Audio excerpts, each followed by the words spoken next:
Bien, pues entramos ya en la meditación de esta mañana, que estará basada en el Evangelio según San Lucas, capítulo 9, y siguiendo el orden de predicación y de meditación sobre este Evangelio, toca pues hoy los versículos del 46 al 50. Lucas 9, 46 al 50, que si me permitís voy a leer. Surgió entonces una discusión entre ellos sobre quién sería el más grande de ellos. Pero Jesús, que conocía el razonamiento del corazón de ellos, tomó a un niño y lo puso junto a sí mismo. Y les dijo: cualquiera que reciba a este niño en mi nombre, me recibe a mí, y el que me recibe a mí, recibe al que me envió. Porque quien es el más pequeño entre todos vosotros, ese es grande. Y tomando la palabra, Juan dijo: Maestro, vimos a uno echando fuera demonios en tu nombre y se lo prohibíamos, porque no sigue con nosotros. Y Jesús le dijo: no se lo prohibáis, porque el que no está contra vosotros está a favor de vosotros.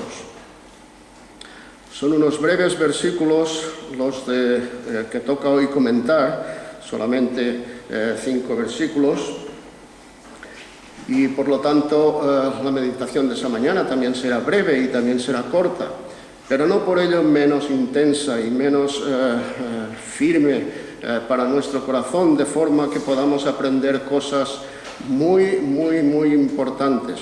Yo os confieso, hermanos, que mientras leía en mi casa las palabras que nos ha dejado escritas nuestro pastor, he aprendido muchísimo, y espero que esta mañana todos podamos hacer lo mismo. En la meditación de la palabra de Dios siempre encontramos esto, encontramos regocijo para nuestras almas, descanso para nuestras almas. Espero que esta mañana también pues sea así para todos vosotros, nosotros.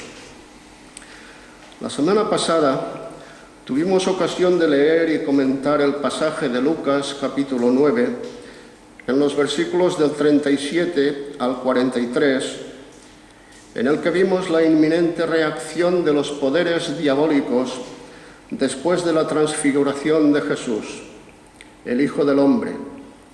Allá en lo alto del monte, probablemente el monte Hermón, Jesús mostró su carácter sobrenatural y divino, y habló con Moisés y Elías acerca de su inminente partida de este mundo. Allí mismo, en el monte de la transfiguración, se oyó la voz que reconocía a Jesús como Hijo de Dios y escogido, que es una manera de decir que era el Mesías, el ungido de Dios, para llevar a cabo la obra de la redención. La reacción diabólica no tardó en manifestarse en forma del encuentro con un endemoniado, un pobre joven poseído por un mal espíritu, como vimos en Lucas capítulo 9, 37 al 43, que se desenlaza con el triunfo de Jesús sobre aquel poder de las tinieblas. A continuación estuvimos comentando también los versículos del 43 al 45, donde el Señor hizo el segundo anuncio de su muerte. Aquel anuncio no era una señal de derrota o de debilidad, sino todo lo contrario. Significa que el Hijo del Hombre estaba determinado y dispuesto para enfrentarse a la muerte. Aquella muerte y la resurrección que la siguió eran no una derrota, sino el triunfo final en la lucha contra Satán. Esta semana vamos a comentar los versículos 46 al 50 de Lucas 9. Aquí encontramos dos sorprendentes sucesos. El primero se refiere a la reacción de los discípulos, que casi con toda seguridad se refiere a los apóstoles únicamente, no a todos los discípulos, ante el anuncio de que Jesús estaba próximo a dejarlos. El segundo se refiere al espíritu sectario y excluyente que los mismos discípulos mostraron al ver que un hombre desconocido echaba fuera demonios en el nombre de Jesús.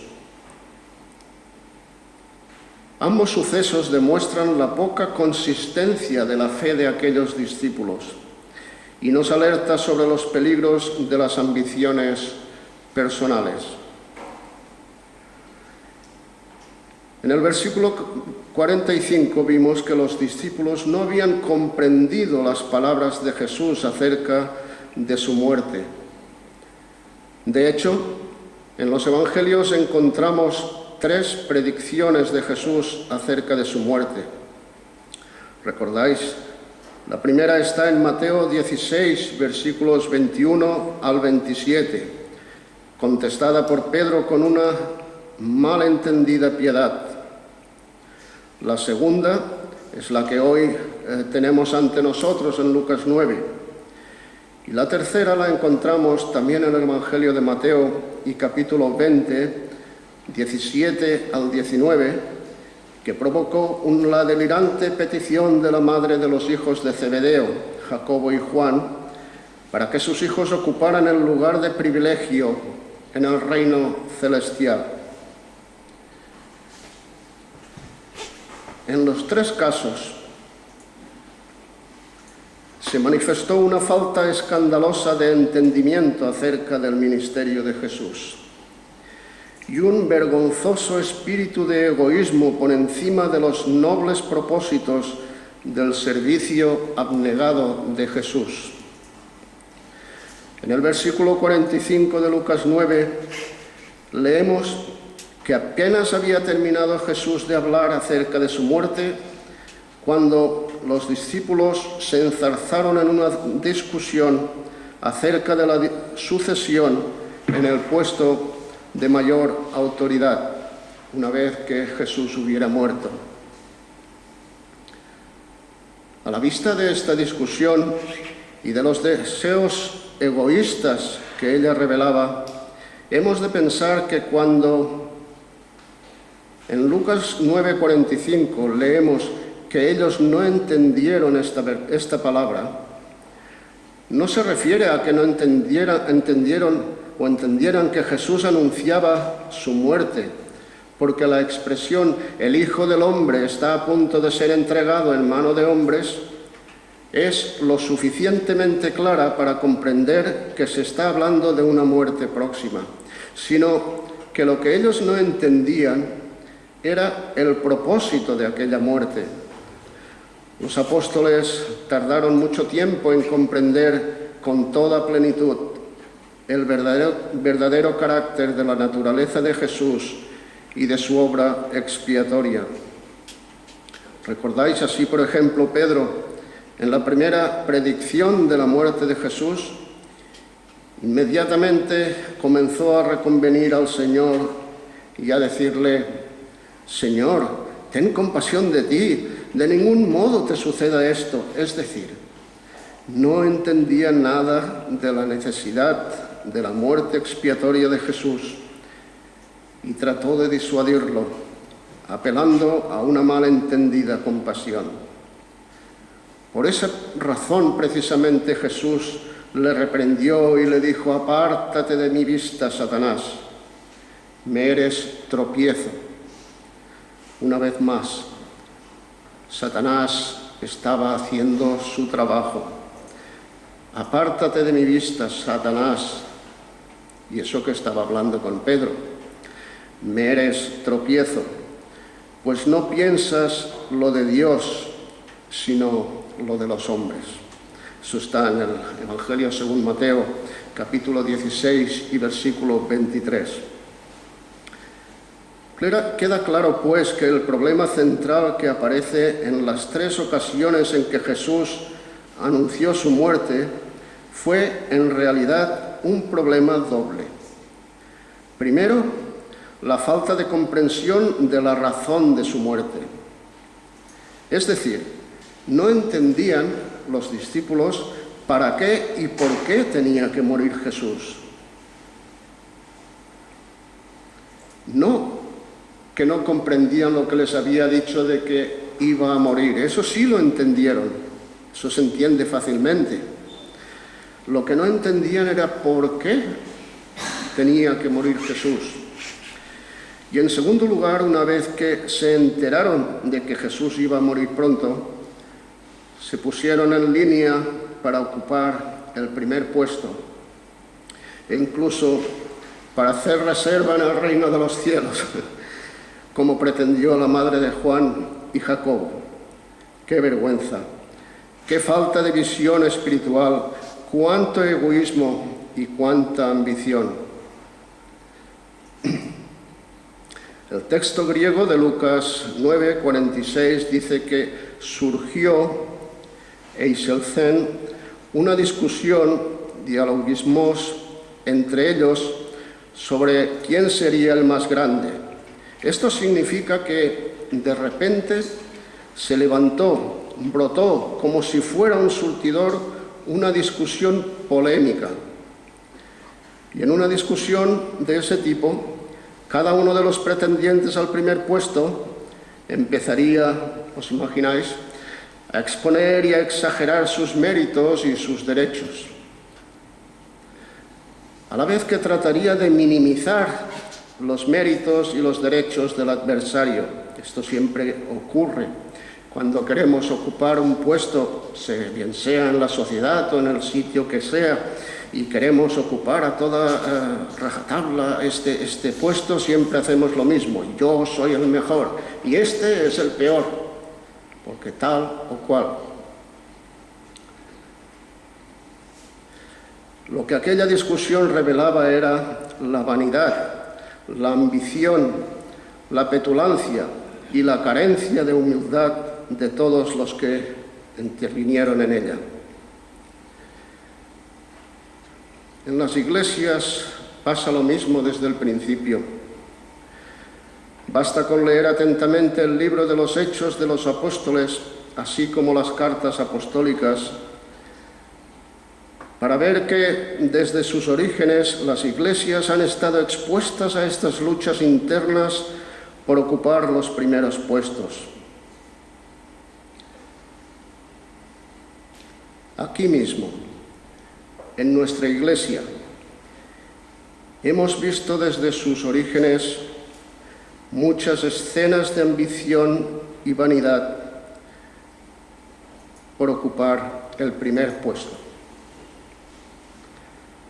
Y esto, aunque lo ha dejado escrito nuestro pastor, quisiera repetirlo, grabarlo en nuestro corazón.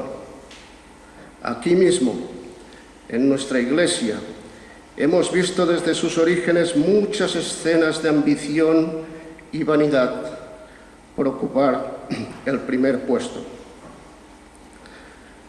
La verdad es que todas las personas que han intrigado para conseguir lo que ellos entendían como primer puesto, no entendían que ese primer puesto es el de más sacrificio, entrega y abnegación de todos. Lo triste es que estas luchas internas causan mucho daño y arrastran a otros hermanos y hermanas a un abismo de incredulidad y escepticismo. Hermanos y hermanas, nunca hagáis caso ni deis apoyo a quienes se ensalzan a sí mismos o simplemente buscan la autoridad y la fama. Eso era lo que buscaban los fariseos y los escribas, ¿recordáis? Cuando manifestaban su deleite ante las alabanzas de algunos que les llamaban maestro. Cuánto gusta esta palabra, ¿verdad? Maestro, háblanos. En Lucas capítulo 9 y versículo 47 encontramos la respuesta de Jesús ante aquella vergonzosa discusión de sus discípulos. Jesús no se irritó ni los reprendió con aspereza. A pesar de todo, no se ofendió. Lo que hizo fue darles una lección objetiva, es decir, una lección mediante un ejemplo real. Lo que Jesús hizo fue tomar de la mano a un niño y ponerlo junto a sí mismo. De manera expresa, el texto nos dice que Jesús conocía el razonamiento del corazón de ellos, es decir, les dio la lección adecuada para la situación mental y espiritual en que se encontraban sus discípulos. Desde luego, no estaban en una actitud de humildad, de obediencia, de servicio y de renuncia.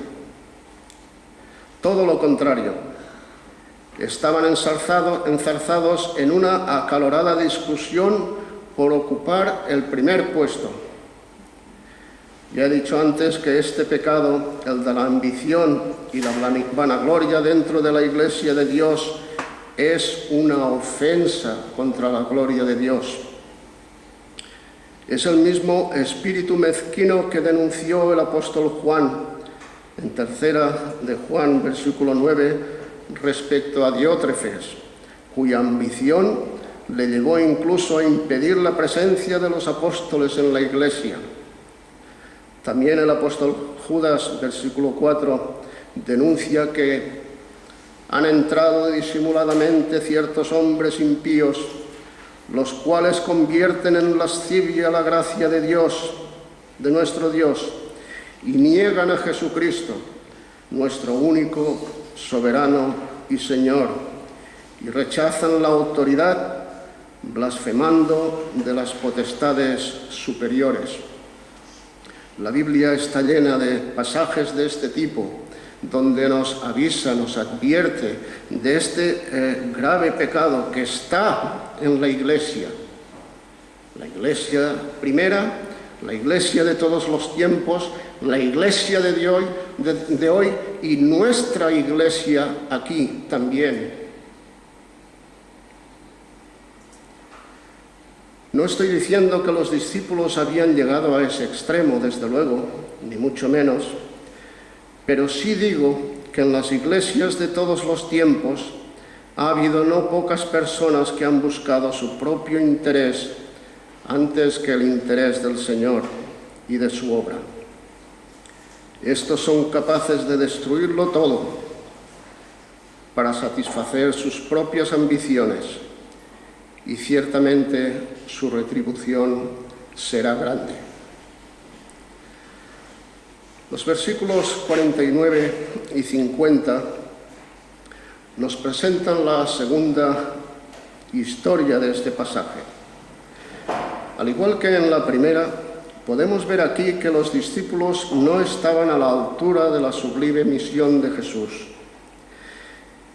Ellos creían que tenían el monopolio, la exclusiva competencia en las obras espirituales y en la actividad de la Iglesia. Seguramente, según el relato, resulta que los discípulos habían visto a un hombre, seguramente desconocido para ellos, que también tenía el poder de expulsar demonios. Aquello les sorprendió, pues seguramente pensaban que solamente ellos tenían poder y autoridad para hacerlo. ¿A qué vienes tú aquí? Si para eso estoy yo aquí. ¿Os suena este razonamiento de algo?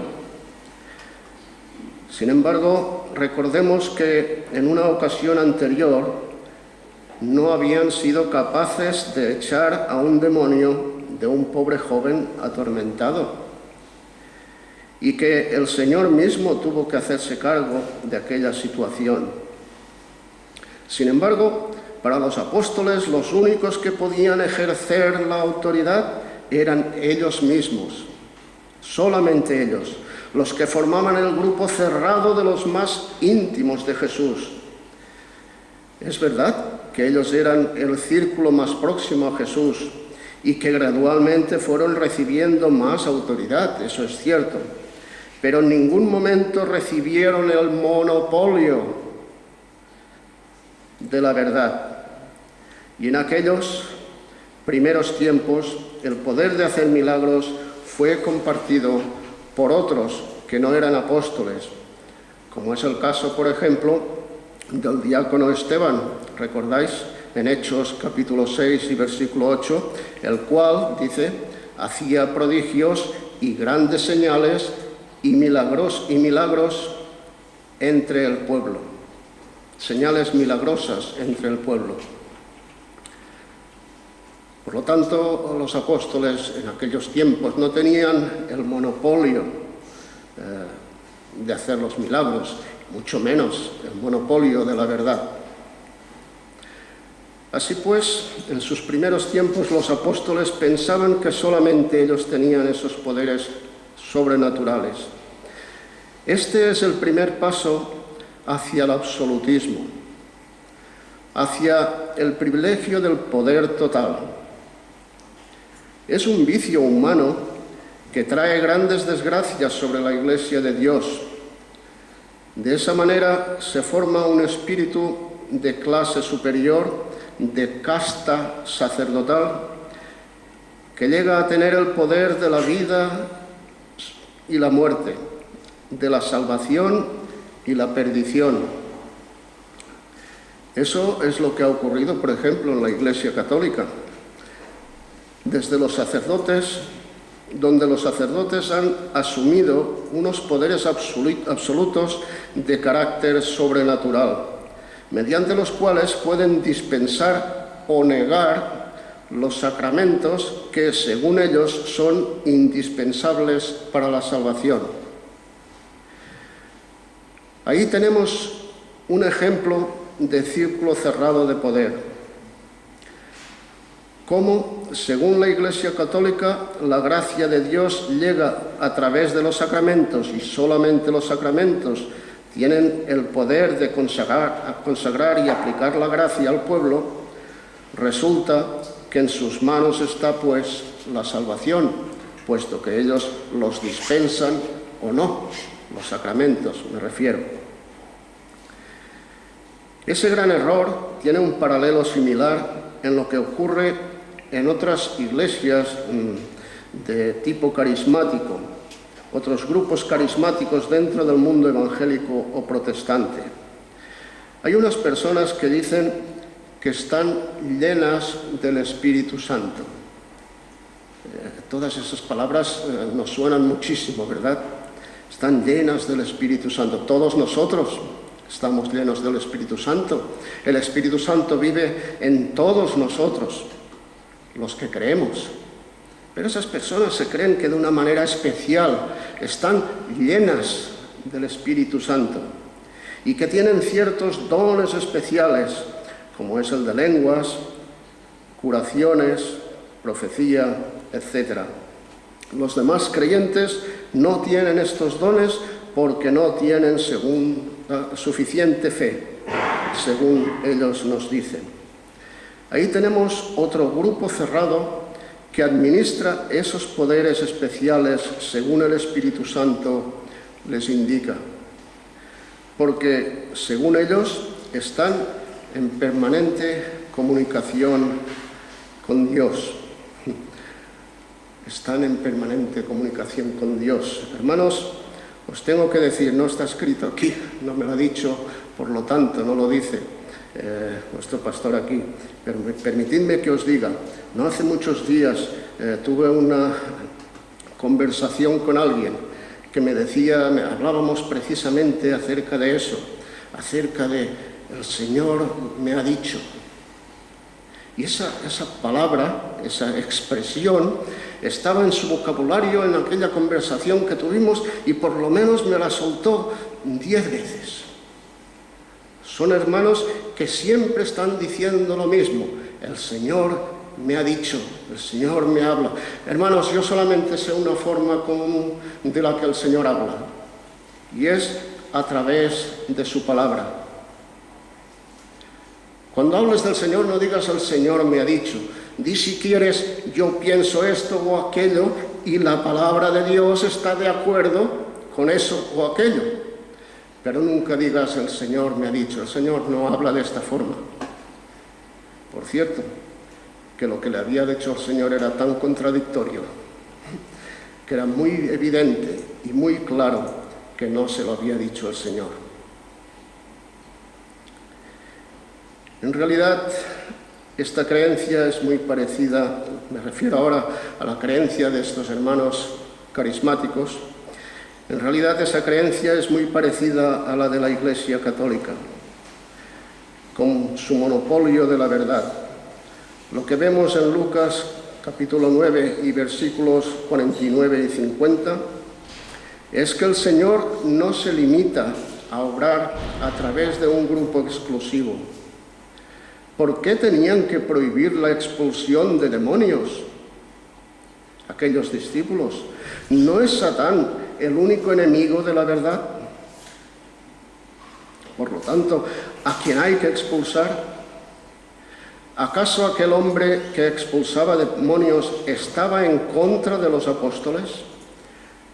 No, estaba en contra de Satán, al que había que expulsar.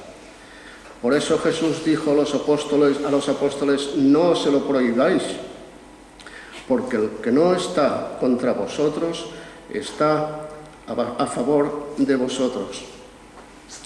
Fijaos, hermanos y hermanas, que en la Biblia textual leemos contra vosotros y a favor de vosotros. En otras versiones, basadas en el imperfecto textus receptus, leemos contra nosotros y con nosotros. La diferencia es que según los mejores textos originales, el Señor hace responsables de aquel espíritu sectario a los apóstoles, y Él queda fuera de aquella decisión de prohibir la expulsión de demonios a un creyente desconocido. No fue el Señor quien se lo prohibió, sino los apóstoles. Por eso les dijo, el que no está contra vosotros, está a favor de vosotros. No se lo prohibáis. Por lo tanto, era responsabilidad de ellos el haber caído en el error de pensar que ellos tenían la exclusividad de los dones sobrenaturales. Es necesario recordar una y otra vez que el Señor es el único soberano, el único dueño, el único que puede otorgar dones especiales según su voluntad.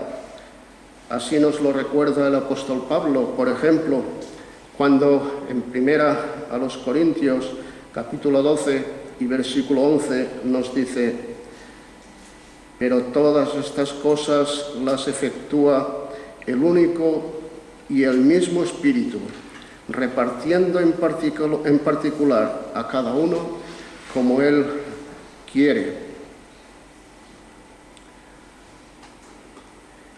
Sin duda alguna, los apóstoles no estaban en su mejor momento para prohibir nada a nadie.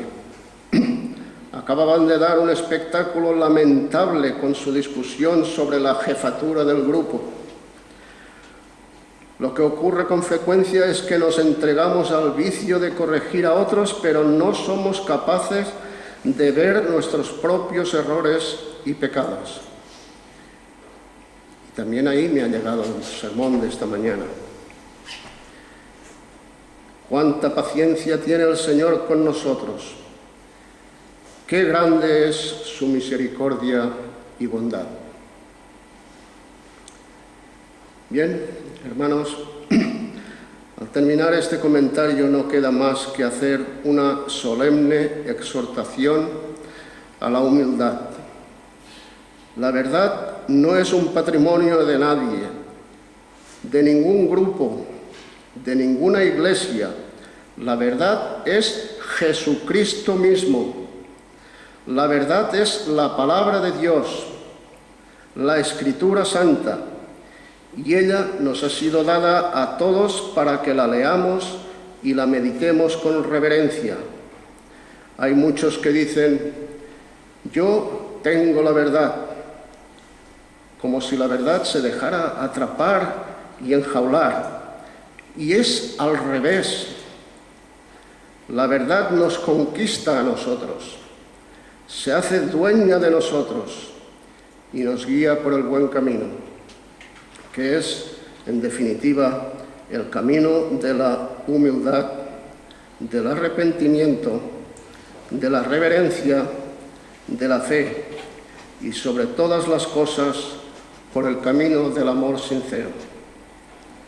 El amor no fingido y abundante en frutos de rectitud. Que el Señor os bendiga y os llene de gracia para vivir solemnemente para su gloria y no para nuestros propios intereses. Amén.